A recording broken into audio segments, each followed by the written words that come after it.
আসসালামু আলাইকুম। August September এই ২ মাস বাজারে প্রচুর আমড়া পাওয়া যায়। আমড়ার অনেক রকম রেসিপির মধ্যে আমড়ার টক রেসিপি তৈরি করা খুবই সহজ এবং খেতে খুবই মজার। নওগাঁ জেলার প্রায় সব হোটেলেই বিকেল হলেই লুচি সাথে আমড়ার টক জনপ্রিয় একটি নাস্তা হিসাবে সবার কাছে পরিচিত। আজ আমি আপনাদের সাথে একটা ভিডিওতেই আমড়ার টক আর সাথে লুচি রেসিপি শেয়ার করব। আশা করছি আপনাদের ভালো লাগবে। ভালো লাগলে ভিডিওটিতে লাইক দিয়ে চ্যানেলটি সাবস্ক্রাইব করে দিবেন। আমড়ার এই সিজনে আপনারা অবশ্যই বাসায় একবার ট্রাই করবেন। তো এখানে আমি আমড়ার টকের জন্য 1 কেজি পরিমাণ আমড়া নিয়েছি আর এটাকে খুব ভালো করে পানি দিয়ে ধুয়ে নিয়েছি। এবার এটাকে আমি ছিলে নিব। সবগুলো আমড়া আমি খুব ভালো করে ছিলে ছোট করে কেটে নিব। 1 কেজি আমড়া থেকে আমি 3টার মতো আমড়া রেখে দিয়েছি, বাকি সবগুলো আমড়া এখানে নিয়েছি। এবার সবগুলো আমড়া আমার ছিলে কেটে নেওয়া হয়ে গিয়েছে। আর আমড়ার ভিতরের যে বিচির অংশ এটা আমি নিব না, আমি শুধু এই উপরের এই অংশগুলো ব্যবহার করব। আর এগুলোকে আমি রেখে দিচ্ছি। আর এখানে আমি একটা ফ্রাই প্যান নিয়েছি, আমি ফ্রাই প্যানে সবগুলো আমড়া এখানে দিয়ে দিচ্ছি। আর এর সাথে দিয়ে দিচ্ছি 4টা কাঁচা মরিচ, দিয়ে দিচ্ছি সামান্য পরিমাণ লবণ। আর এর সাথে সেদ্ধ হওয়ার জন্য আমি একটু পানি দিয়ে দিচ্ছি। আর দিয়ে দিচ্ছি সামান্য একটু হলুদ, এটা আমড়ার কালারটা সুন্দর আসার জন্য। এবার সবগুলোকে একটু হালকা নেড়ে আমি এটাকে চুলায় জাল হতে দেব। এটা সেদ্ধ হওয়া পর্যন্ত জাল করতে থাকবো। বেশ খানিকক্ষণ জাল হওয়ার পর আমি চুলার জালটা অফ করে দিয়েছি। আমড়াগুলো একদম সেদ্ধ হয়েছে। আর এই অবস্থায় আমি এটাকে ঠান্ডা হতে দিব। একদম ঠান্ডা হওয়া পর্যন্ত এটাকে ঢেকে রাখবো। তো আমার আমড়াগুলো সব ঠান্ডা হয়ে গেছে খুব সুন্দরভাবে। আর এটা খুব সুন্দরভাবে সেদ্ধ হয়ে গেছে, আমি আপনাদের দেখিয়ে দিচ্ছি। এবার আমি একটা ব্লেন্ডার জাগ নিয়েছি, ব্লেন্ডার জাগের মধ্যে সেদ্ধ করে রাখা আমড়া সবগুলো দিয়ে দিচ্ছি।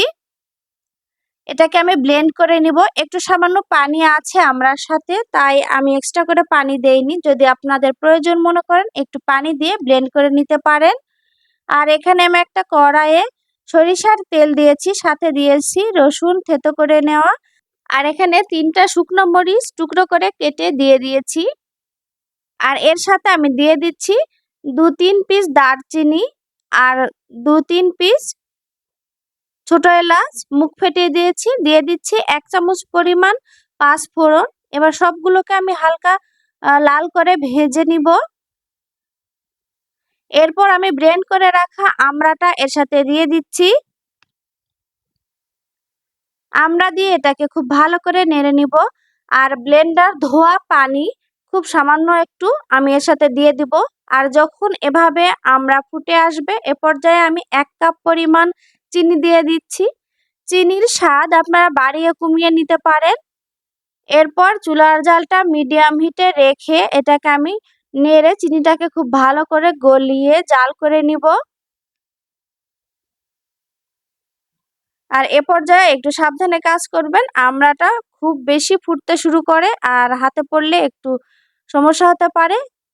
তাই আমি ঢাকনা দিয়ে প্রোটেকশন দেওয়ার চেষ্টা করছিলাম। তো এবার আমার আমড়ার টকের চিনিগুলো সব একদম গলে গিয়েছে। এ পর্যায়ে আমি আর একটুখানি জাল করে নিব। তো আমারটা হয়ে গিয়েছে, আমি চুলার জালটা অফ করে দিয়ে ঢেকে রাখবো।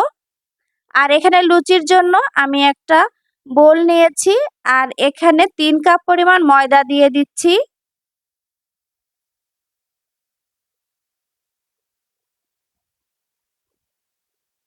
তিন কাপ ময়দার সাথে আমি এখানে 3 টেবিল চামচ চিনি ব্যবহার করছি।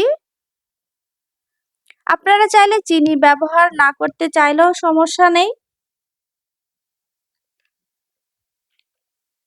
সাথে সামান্য একটু লবণ দিয়ে দিচ্ছি।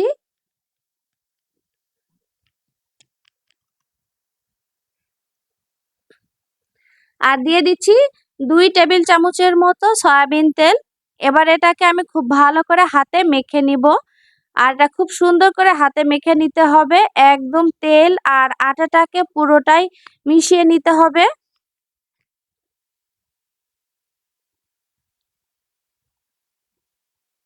এরপর আমি এখানে পানি দিয়ে এটাকে খুব ভালো করে নেড়ে নিব। প্রথম অবস্থায় আমি একটু চামচ দিয়ে এটাকে মিশিয়ে নিব।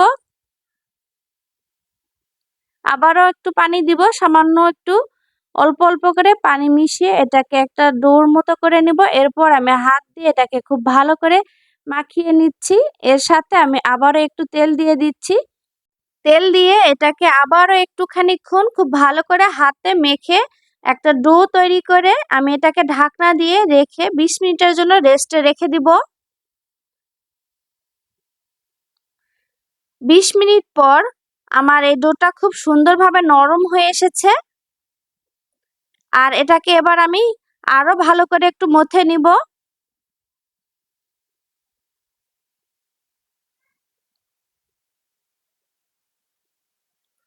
এরপর আমি ২ ভাগ ৩ ভাগ করে এভাবে নিয়ে এটাকে আমি খুব ভালো করে হাতে মথে নিব।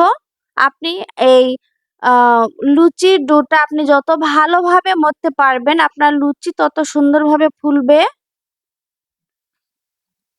এরপর একটুখানি আটা নিয়ে এটাকে আমি বেলে নিব। একটা বেলনার সাহায্যে এভাবে আমি বেলের একটা রুটি তৈরি করে নিব। রুটিটা একদম পাতলাও হবে না আবার বেশি মোটাও হবে না, ঠিক এরকমটা নিতে হবে। তো আমার এটা বলা হয়ে গিয়েছে। আর এখানে আমি একটা ঢাকনা নিয়ে নিচ্ছি। এটা একটা বয়ামের মুখ। এটা একটা লুচির শেপের মতো মানে পারফেক্ট আমার কাছে মনে হয়েছে। এই কারণে আমি একটা ঢাকনার মুখ নিয়ে এটা দিয়ে আমি এভাবে গোল গোল করে কেটে নিব।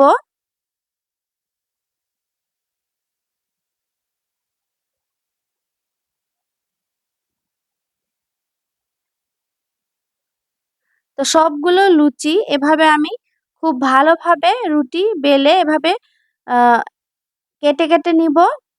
তাহলে এটা গোল হবে এবং বানানো খুব ঝামেলা হবে না। এরপর আমি এভাবে উঠে একটা কড়াই দিয়েছি। কড়াইয়ে তেলটা গরম হয়ে আসলে গরম তেলের মধ্যে এই রুটিটাকে দিয়ে এভাবে একটা ছুলনির সাহায্যে এটাকে নাড়াতে হবে।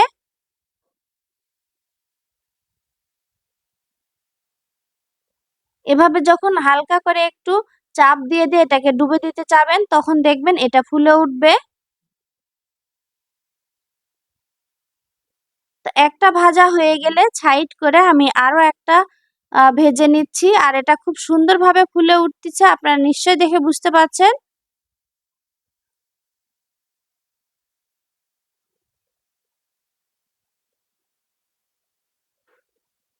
একদম গোল গোল হয়ে গিয়েছে ফুলে।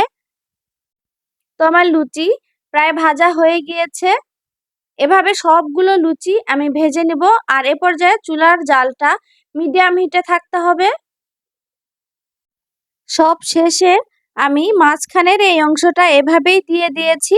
আমার ছেলে বায়না ধরেছে এটা এরকমই স্টার শেপে থাক।